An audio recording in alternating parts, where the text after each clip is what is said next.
you missed the end of the Cowboys season. Dak in Dallas, JJ and the Vikings pick it up early. Vikings down 7-0. JJ rolling left in and finding Jalen Naylor. J.J. McCarthy starting to pick it up a little bit. Yeah, his last 2 weeks got to give Minnesota a lot of hope. On the run, flips the hips, throws an absolutely perfect ball to Naylor. I liked how athletic he played last night. Vikings tying it up at 7. D. Wood foreshadowing with the fork.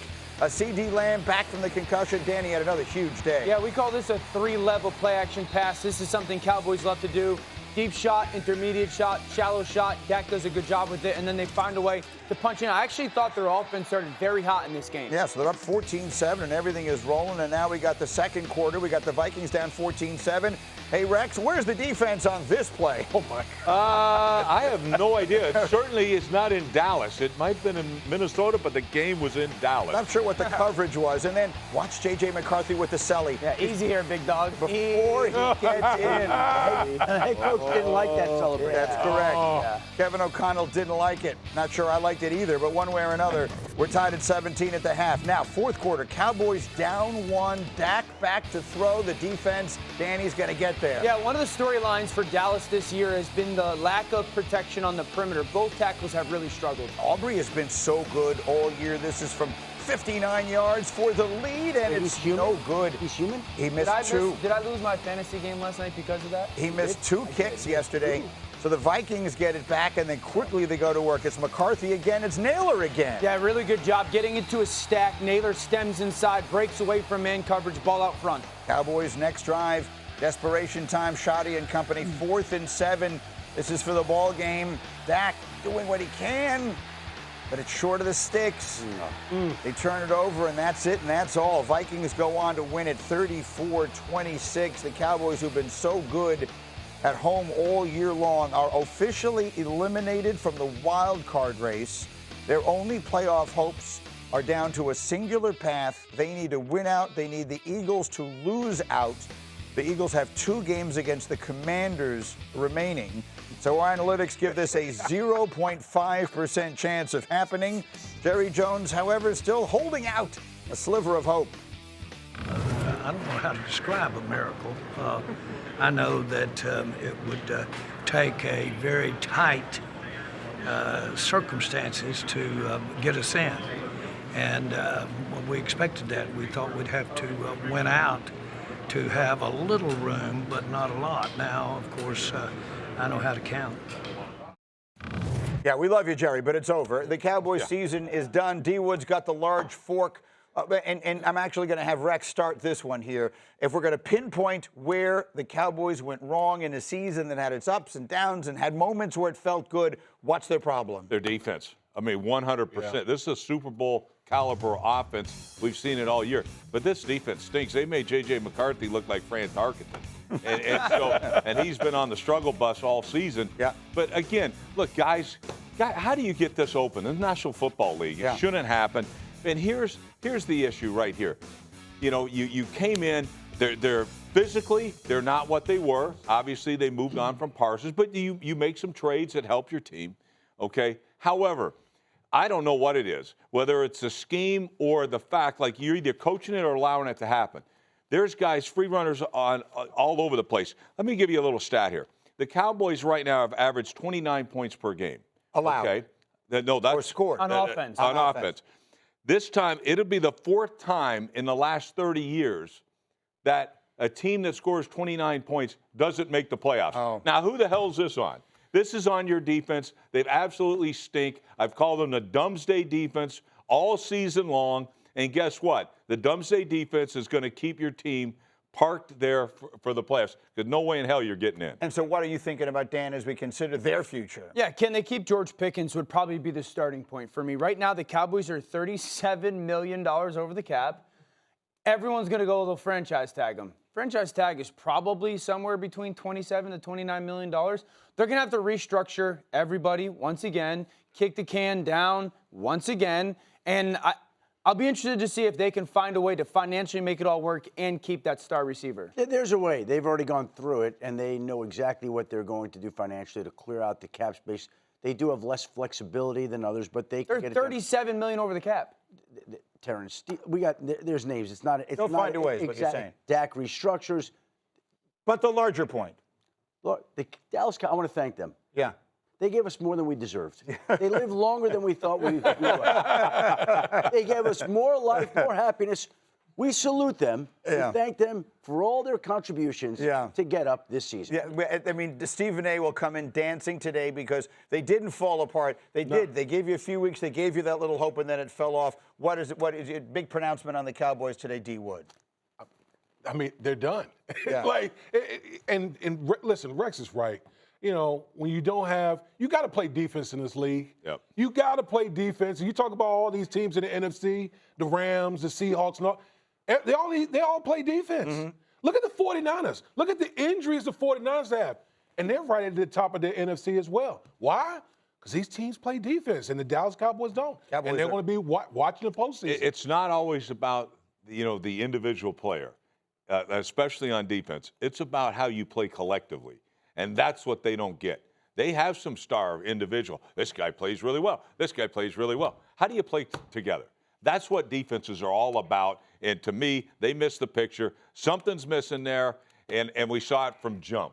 Unfortunately, what was a fun year in many ways, as Schefter says, comes to an end last night. We are back on Get Up with Monday Mayhem, brought to you by Freestyle Libre. For my money, this was the game of the day. Patriots up 21-0 against the Bills, ready to wrestle that division away from Josh Allen, but Josh wasn't ready to go away. Dan, this is a 4th and 2. Yeah, I love the aggression. You get man coverage. Shakir is running a deep crossing route. Josh gives him a chance. Really good job by Shakir fighting back for the football. And that sets up later in the drive. Don't let him go where? 3rd and 15. To his right. Yep. Dead. This is after a penalty or a touchdown gets called back for a penalty. Dawson Knox, baby girl, I believe, this week. Outstanding play. Bills up 28-24. Now, back come the Patriots as Travion Henderson looking one way, going the other way. Rex! Gone! There he goes. The dude's got so much speed. Forget about it. 65 yards for Travion Henderson. Patriots take the lead right back again. A crazy game by Drake May. with everything in the AFC East up for grabs. Now ensuing Bills drive. They need to get it back. This is the second one from the Patriots. 11. Looky. Here comes Cookie. Hey, NFL, when they have to run the football, the Bills are going to run duo, just like they did all game versus Pittsburgh, just like they did all game versus New England. 2 minutes left in the game, deep in their own territory, 4th and 5. They had 3 timeouts, didn't have to go for it necessarily, but they do. Can't really quibble with the decision, but the ball is knocked down, and that's your ball game. The Bills come all the way back and win it 35-31. They keep the division race alive, and they do not allow the baton to be handed off. This game turned the moment I tweeted it was over. At halftime, we were all sitting watching this game together. Well, hold on. At halftime, to his credit, Rex looked up, and Rex was shaking his head, and he goes, they had a chance to put him away, and they didn't do it. That's right. I said you got to knock out the champ. You never did. That's why Rex is a head coach, and I'm a dope who sits here and talks on television. Yeah, but you're good at it. I'm very good at overreacting to the things that I see. He's a great dope. He's a dope. There is no doper dope than me. Let's get off of this topic and get on to the topic of Josh Allen. What do we say about Josh Allen this morning, D. Wood? Listen, when we're looking at the playoffs, it's now or never for Josh Allen and the Buffalo Bills. You think? This is his chance. This is the chance. This is the chance. Well, there's never been a better chance. It's never been a better chance for Josh Allen and the Buffalo Bills. Worst team, better chance. Think about the quarterbacks that Josh Allen could potentially be facing in the postseason. There's no one of his caliber in the postseason. And so if you're the Josh Allen, the Buffalo Bills right now, this is the year. Like, don't waste this opportunity. Because you never know when you're going to get this opportunity again. Well, you got a huge opportunity in front of you, and I get where you're coming from. No Patrick Mahomes, no Joe Burrow, right? Lamar Jackson doesn't look right. He's the other one of the big four, and he might be in the playoffs, but they don't look like themselves, and nor does he look like himself, at least right now. But it's interesting that everybody says this is their best opportunity. They got to do it on the road. Yeah. Right. That's the difference. They don't have any home game. By the way, not yet. But they did it on the road yesterday, and they did it on the road yesterday against the quarterback that might pose the biggest threat to him in the postseason in Drake May. And I will just say this also. we've spent an awful lot of time this season talking about MVP, whether it's Matthew Stafford at one point in time, who else has been up in the conversation? Baker Mayfield, Jonathan Taylor. Who else? Give me the names. Jonathan Taylor. Yeah, CMC. You can give it to whoever you want. I don't really care. There's nobody that's more valuable than Josh Allen. Just watch that game yesterday. Like, that is he may have won the MVP in one game because that's how he looked yesterday. And is there any player in the league today, anybody, that you have more confidence in winning one game and would fear more going up against than that guy? Welcome to the club, Bub. Okay. Let me ask you a question. You said an interesting thing. When D. Wood said best chance, you said worst team, best chance. I agree with that. Alan, you want to talk about carrying a team. They're so flawed in so many. They're getting killed yesterday. I mean, they were getting completely, to use your favorite term, boat raced at halftime. And I'm sitting there talking about, the Patriots have reclaimed the division and run out to Drake May. You know, dope. It's the worst. Yes, it's the worst team as far as 1 through 53 he's had. Yeah. I would put him and Matthew Stafford right now neck and neck for the MVP. Yeah. Okay, with 3 weeks to go. How does this game in the comeback happen? Number one, while it's the worst team that he's had, the defense was sensational when it comes to adjustments. They did to Drake May what we call a Rolodex. Drake May in the second half, their final 4 drives on second and third down, that's 8 different plays. Never once saw the same defense. It was a Rolodex of defense when it comes to cover 6, cover 2, cover 4, man pressure, fire zone, everything. And so you saw that stall New England's offense. Offensively, Buffalo got to their run when they wanted to. That's their duo run when they double team. It's what they did to Pittsburgh. They got to it when they needed to. And then they used scheme to beat man coverage rather than people. We know it's not a crazy talented group on the offensive side, but they schemed up ways to beat man coverage down in the red zone. Okay, this backer's got James Cook in man. Motion comes over. Now pay attention to the backer near the bottom, the communication. Right when Cook goes to the flat, they try to do what we call passing it off, stretching horizontally, but those guys get bumped into each other. Really good job of using the motion, timing it, and then Cook out leverages. That's number one. Down in the red zone, once again, man coverage, 3 tight ends. The ball fake forces those defenders to step down as the tight ends step down. They think run, run, run, run, run. Now, once again, you get another pick, leak somebody out to the flat. Josh gets out on the perimeter. That's an easy touchdown. This isn't not a player winning one-on-one. My guy better than your guy. This is scheme. And then I mentioned it before. This is the 3rd and 14 touchdown. What's the one thing you cannot do? Allow number 17 out to his right. Once that defensive end goes in right, I don't care who you have on the secondary. It's a touchdown. This is it. This is the play of the game. Josh continues to see it. Knox continues to scrape, and it's a huge touchdown against that defense. This was an unbelievable comeback, and it wasn't just Josh. I want to be clear. It wasn't. Cook was great. That offensive line was great. That defense and their adjustments was great. They don't win it without him. For sure. But, Rex, I want to get into, because no one loves Josh Allen. I wish anyone loved anything the way you love Josh Allen and all that, best red zone player in history. I've heard you say it a million times. Do you agree that this is their shot? Because their team looks so flawed. I mean, you watch them play the game. But the point is a good one. No Mahomes. No Burrow. Does he have a path, you think, this year? Because he's never won a road playoff game. He will almost certainly have to win 3 road playoff games to get to the Super Bowl. Yeah, that was my question. Because to me, I don't see it the way everybody else sees it. Tell me.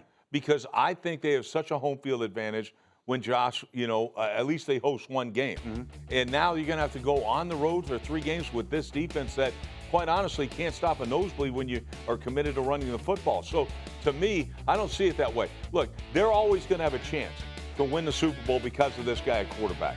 I've always said it. Everybody gets pissed at me. He's never lost a game. Right. And the reason, he certainly hadn't lost a playoff game. You guys been spectacular in every playoff game he's ever played. But his team gives up over 30 points so in the playoff. Like if Josh, they got to go to Denver.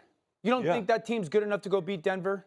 I think they're good. I think he's good enough to beat anybody. I don't think their team is. I'm going to tell you this. I don't think they're good enough to beat Houston.